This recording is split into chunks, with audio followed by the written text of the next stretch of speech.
Emily remembered herself, Archie and Henry sitting on the steps of their home in Upper Queen Street watching their father plastering the pillars on the Baptist tabernacle. Presumably this was in late 1883 or early 1884 as the finishing touches were being made to the building, for the church was dedicated in 1884. As Henry and Alice had bought the Jail Road property on July 31, 1883, according to the land transfer records, it is more than likely that the joint Moaku and Padameho holdings of Henry and his son James were sold about the same time. However, Henry Jr. continued to farm at Moaku until 1902 according to Wise's directory. So did he take over his father's and brother's farm? They must have come to town together. It is understood that Henry built the double unit himself. In later years he described himself as a carpenter, as also did Henry Jr. When James was 33 he married again. This time he married Laura Jennings on February 5, 1886 at Auckland. Laura was 24.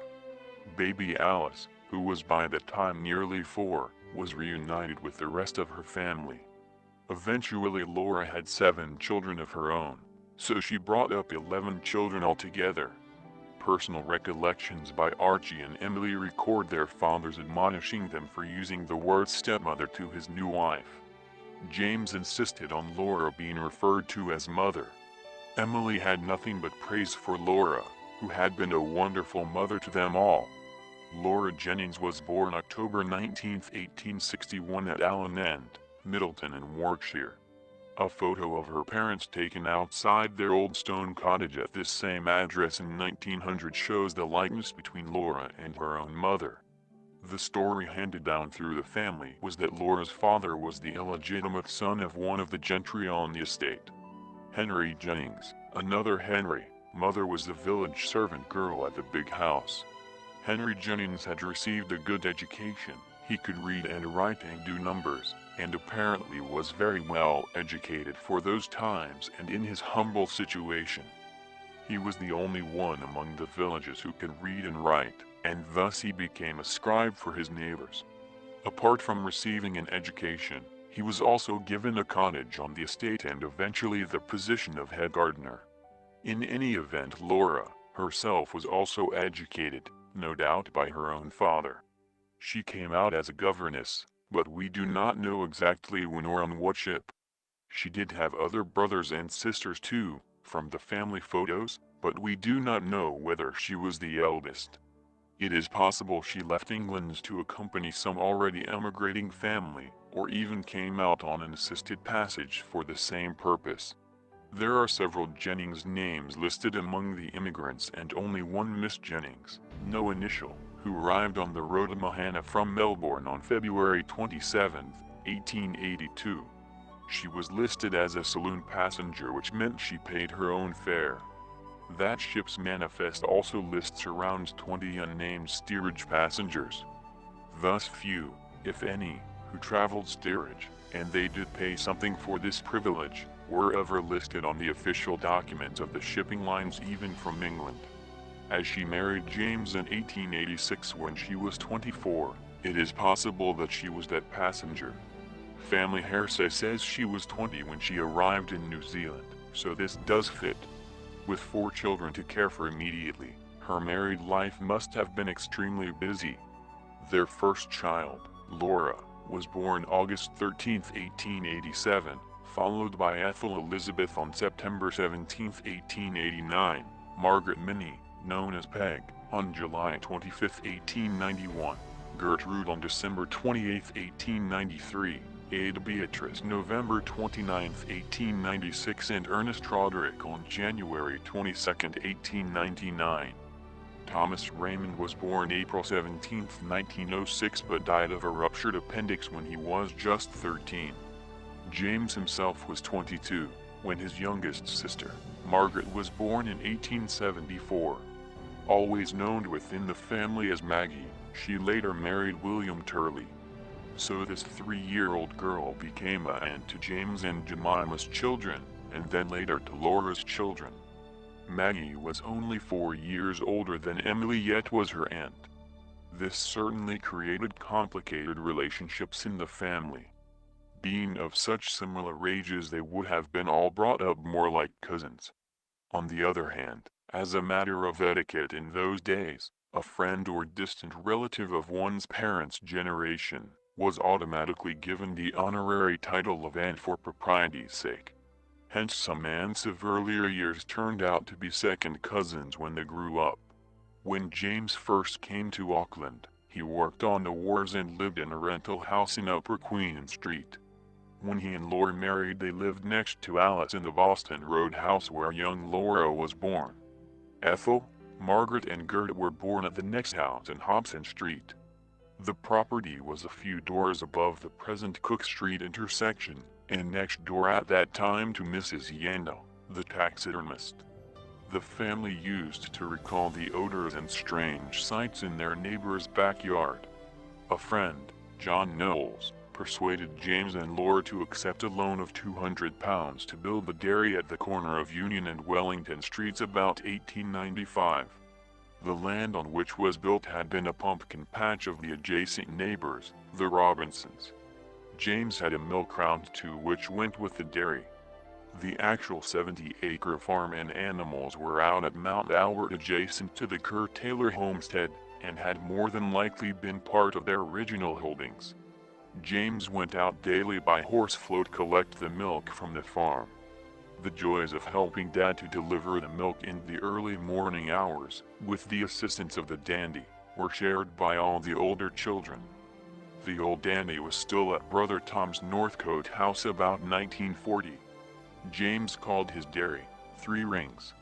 It had living rooms on the ground floor, and upstairs bedrooms. It was here that Ada, Ernie and Ray were born. The farm property was administered by the working manager, James's eldest son Archie Aspden, and his wife, Ellen, née Hicks, who lived on the property in a nice farmhouse. Their eldest daughter, Edith, later Hooks, remembers living there when she first went to school in 1905. When the land was eventually subdivided many years later, one of their relatives, Ronald Hicks, found that the section he had bought and built his own house on was almost on the exact location of the old cowshed. In 1908, the famous dairy had a change of name to become the Stratford Dairy. Archie was now listed in Wise's directory as a salesman and grocer, living in Eden Terrace. James was now designated as the manager of the dairy at Wellington Street, so apparently the farm itself had already been sold. Perhaps James's health was already failing. Certainly the many years of starting at 1 a.m. in the morning must have left their mark. About 1908, the family finally shifted out of the dairy to a house at 95 Rose Road, Grey Lynn, which he owned.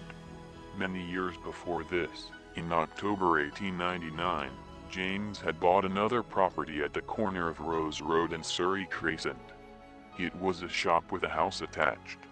He had bought the property from one Thomas Brewer, but little is known of how it was used in the intervening years, except that it was run as a shop with living accommodation attached, and was apparently let for the magnificent sum of 10 shillings per week.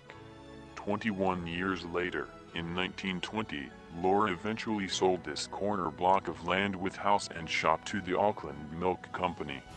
James died at 95 Rose Road on June 28, 1912 from cancer, said to have started from a skin blemish on his hand. Laura was left a widow, with Ray just 6 years of age, and Ernie, Ada, Gert and Margaret still at home. With no widow's pension, those who were working supported the household until they were married themselves. The children of the first family were all married prior to their father's death, as was also Laura in the second family. The daughters Ethel, Gert and Ada were married from Rose Road. Then in 1919, Laura's youngest child, Thomas Raymond, died very suddenly with peritonitis. The loss of both her husband and youngest son at this property hastened Laura's decision to sell it. As her health was also affected, the house was shut and she went to stay for almost a year with her married daughters in Huntley, Laura, Ethel and Gert. When the house was eventually sold, Peg and Ernie went into a boarding house at Farry or in Ponsonby Road. When Laura finally returned to Auckland in 1920, she bought the house at 42 Sentinel Road, Herne Bay. It was quite a large house with a full basement, where the daughters, their husbands and young families could come and stay for a visit when they were in town. The last daughter to be married was Margaret, and the ceremony was held in the house at Sentinel Road on December 29, 1920. For financial reasons, Laura used to take in the occasional boarder, for there was no other means of self-supporting. Yet there was always room for the out-of-town families when they needed it. The large Christmas parties held there must have been very joyous occasions, because each of the daughters used to mention the happy memories they still retained of these family events. Early in 1935, when Laura was unable to live on her own any longer, her only surviving son, Ernie, and his wife, Winifred, took over the house, and Grandma Oppie, as she was known to her grandchildren, went there to live for a month at a time on a rotating basis with her family. She died from pneumonia on November 10, 1935, when she was in her old home with Ernie and his wife, at Sentinel Road. She was 74, and was laid to rest in Waikumiti. It had been a long life, which hard times had been the order of the day for all her generation. She had been married for 26 years and a widow for another 24 years. She was sadly mourned by her many children, who knew severe economic shortages that had been governed her whole life in New Zealand.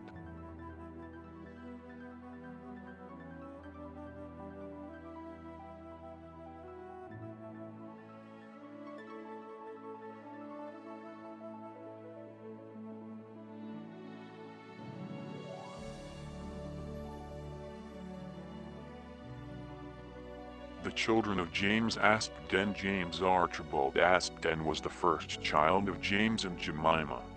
He took up science at the university and specialized in industrial chemistry. Soon after his marriage, he began working with his father on the farm at Mount Albert. Some years later, after the farm was sold, he became a manager for Hutchinson's, the grocers in Newton, and eventually a commercial traveler on his own account. For health reasons, the family shifted to Waiheke Island, where he and Ellen ran a popular tourist guest house at Aspden. Archie was only 49 when he died of cancer. They have 3 daughters, all widows now: Edith Hooks, May Dyer, and Hilda Bynes.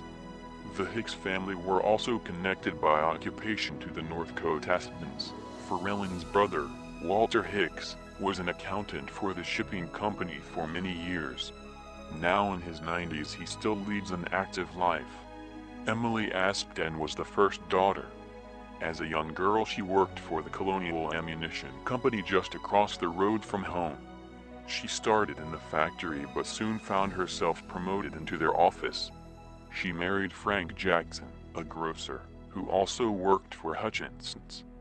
Their first home was in Boston Road, in the adjoining house to Alice Aspden. A few years later, they shifted to Pukekohe to work there for the grocers, Frank Perkins, who also provided them with a lovely house.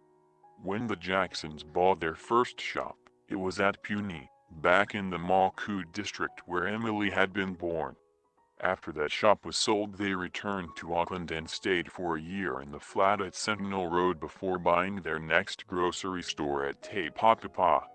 They were only there a couple of years when Frank died of diabetes, leaving Emily a widow with 6 children: Edna, Mavis, Evelyn, Laura, Russell, and Alex. Emily carried on the shop for 4 years before selling it to her sister Gert and her husband Herb Johnson. Emily's daughter Edna stayed on in the shop working for her uncle until she married. When Emily left the shop, she moved less than a mile away to her new house in Grey Street, Onehunga, and continued her very active family life. She was 90 when she went to live in the Methodist home at Mount Albert, and where she eventually died 2 days before her 97th birthday.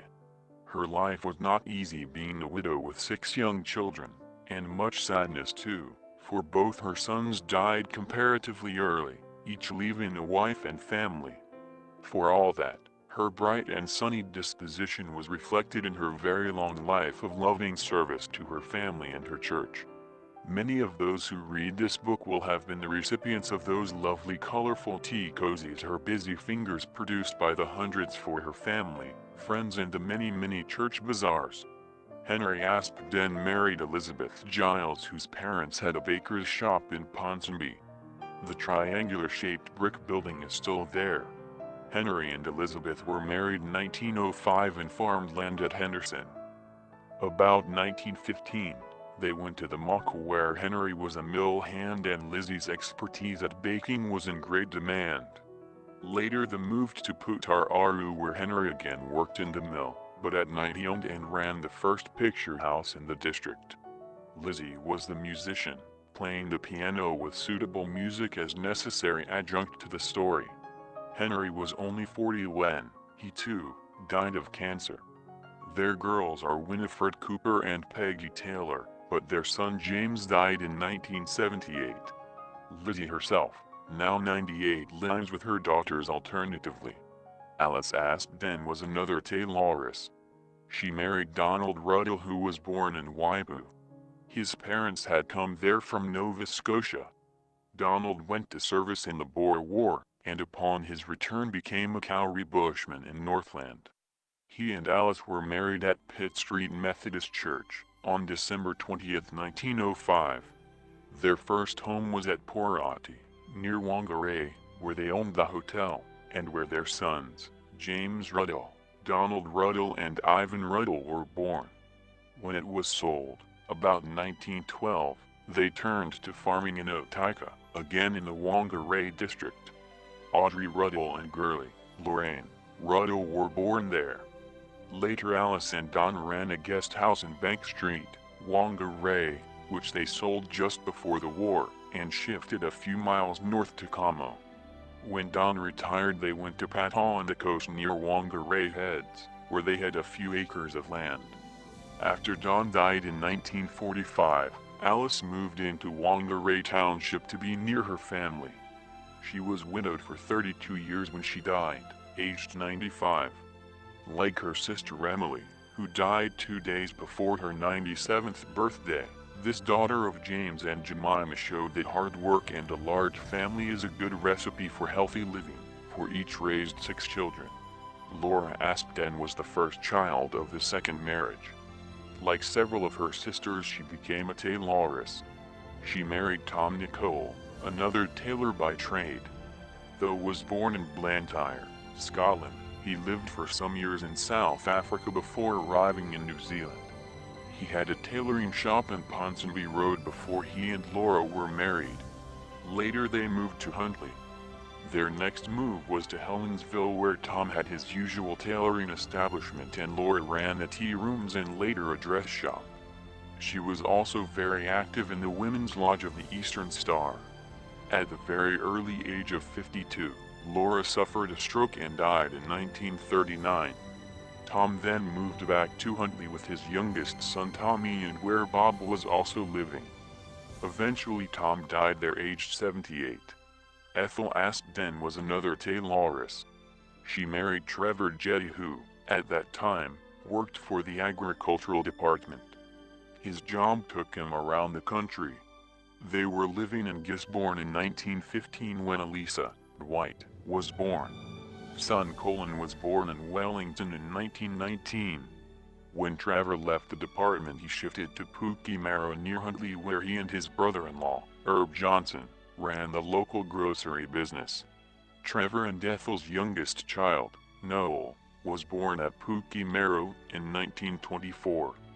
The Jetty family next moved to Onehunga, to another grocer's shop only half a mile from Sister Emily's store at Te Papapa. Trevor was a very keen yachtsman with his own vessel most of his life. His love of the seas has been inherited by several of his descendants. Trevor was 63 when he died suddenly, leaving Ethel a widow for a further 9 years. Margaret Aspden did secretarial work in Briscoe's until she was 29. She was the last daughter to be married. Her husband Alex Reed came to New Zealand with his parents in 1912. Being Scottish miners, they chose to settle in the coal mining area of Huntley. When Alex and Peg were married in 1920, they lived in the first flat in Sentinel Road where their first child, Henry, was born in 1923. Sadly, he died before he was a year old. They had their first house built at Onehungawarenville. Lambert was born in 1925. Alexander James was born there too in 1927. They lived there 12 years, during which time Alex cycled back and forth to the railways department at Mechanics Bay where he worked. It was about 7 miles each way and with quite a few hills, so it was with a feeling of great relief for Alex when they shifted to a new house in Mission Bay in 1935. His cycle route now became the level waterfront road, and it was only half the distance too. Alex retired early 1956 from his job as engine driver, and the same year he and Peg did a trip to England and the continent. On the same ship was Peg's niece, Edith Hooks. It was 44 years since Alex had left Scotland.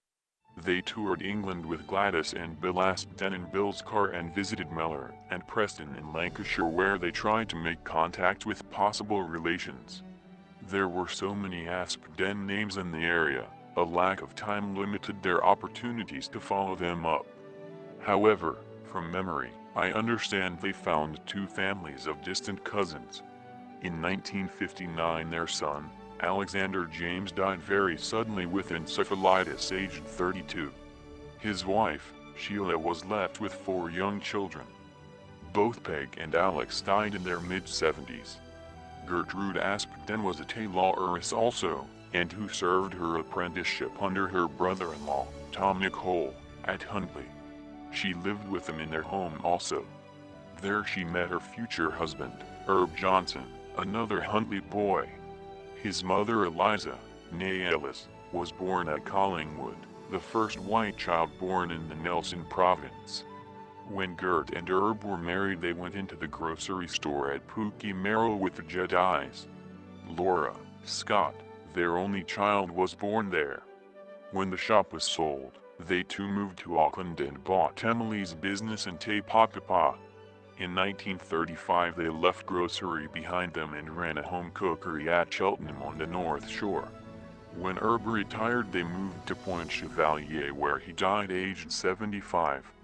Gert was a widow for 9 further years, with the last few spent in the same Methodist home at Mount Albert where her sister Emily was living, and she died there in her 81st year. Ada Aspden did office work too and, like Peg, worked at Briscoe's. In 1917 she married Gordon Hanson, a carpenter, and they lived at Mercury Bay for the first few years. Then he took up in Auckland as a builder on his own account. Their beautiful home in O'Rocky Road was the setting for many happy family celebrations, just as Sentinel Road had been for the previous generation. Alan Thomas Hanson was born in 1922 and the family joined by Shirley Hanson, Wright, in 1924. When the eastern suburbs building boom started in the early 1930s, Hanson Construction was responsible for many of the Tudor-style homes which still grace the area today. Gordon became a diabetic in later life and died aged 71. Ada was a widow for 12 years. She eventually moved into the Collie Preston home in Remuera where she died aged 79. Ernest Aspden, the only surviving son of James and Laura, was born in 1899. As a boy he began his apprenticeship with Briscoe's as a tiler. He spent the next 50 years with the company, and was the longest-serving employee ever on their staff. Apart from the usual long service awards at retirement, he and his wife, Renee, were subsequently invited to stay in England at the private estate of the then head of the parent company.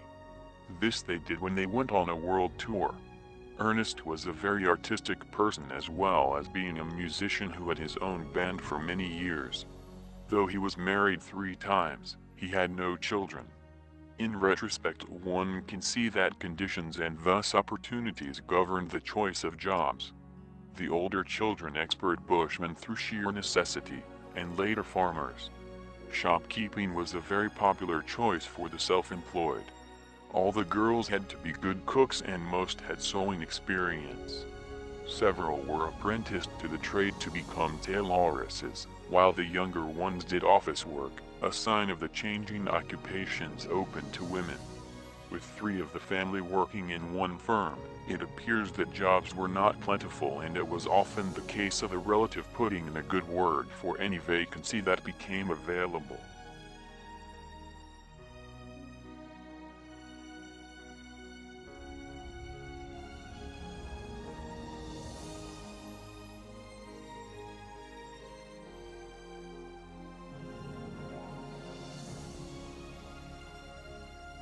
Chapter 5 Henry Aspden Jr. and Family. Henry Jr. was 4 when the family came to New Zealand.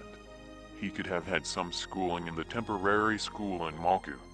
However, by the time the permanent school was established in 1873, he would have been nearly 13 and would have been working full-time on his father's farm, or working for a neighbor. His obituary stated that he took up an area of virgin bush land near what was to become Glenbrook Railway Station, when he was 17 years old, 1877. This is confirmed by his first listing in the Wise's Directory of 1878. And, like James, he was listed as a freeholder in the 1882 Return of Freeholders, having 46 acres valued at £150. Henry Jr. married Cecilia Fanny Elms on December 27, 1881. She was 20 years old and had been born at the Cape of Good Hope. She was the second daughter of George and Mary Ann Elms and came to New Zealand when she was 3 with her mother and stepfather Charles Knott. Henry and Fanny were married in St. Bride's Church, Maku. Their witness was Priscilla Knott. In 1882, a son, Arthur Henry Aspden, was born. The joy of the new arrival was short-lived, however, because on March 19, 1883, when Arthur was 8 months old, Fanny died of peritonitis. As mentioned in Chapter 3, one of the hazards of pioneer life was a lack of medical attention, and it is likely that this was a prime cause of Fanny's death. Certainly the absence of a doctor's signature on the death certificate confirms that she had no proper medical aid during her illness. Probably Fanny's demise resulted in James' wife, Jemima, being taken into Auckland for better attention, but sadly, as mentioned earlier, with no better results. Henry Jr. remarried the following year, marrying Annalise Harrison on April 15, 1884. Henry and Hannah, as she was known, had 3 daughters: Elizabeth, born 1887, Margaret, Maggie, born 1889, and Fanny, born 1892. Henry, Hannah and the family continued to farm their Maku property for a further 20 years. Until around 1904, when they sold up and moved to Kingsland in Auckland. After that, Henry appears to have worked as a builder, no doubt having had sufficient experience in this regard in building a farm out of virgin land, and probably helping neighbors with their homes. He also probably helped with the building of his parents' home in Boston Road. He may have regretted the move, however, because 2 years later their oldest daughter Lizzie died of TB at the age of 19 on October 11, 1906. Maggie died a few years later at the young age of 26 on November 23, 1915, and then Henry's wife Hannah passed away after a long illness on June 27, 1918. However, his obituary describes Henry as having a happy disposition, which made him a popular resident of the district. He was therefore able to weather these losses, and married a 3rd time, the following year, 1919, to Sarah Ann Weston, who became later known and referred to as Auntie Cis.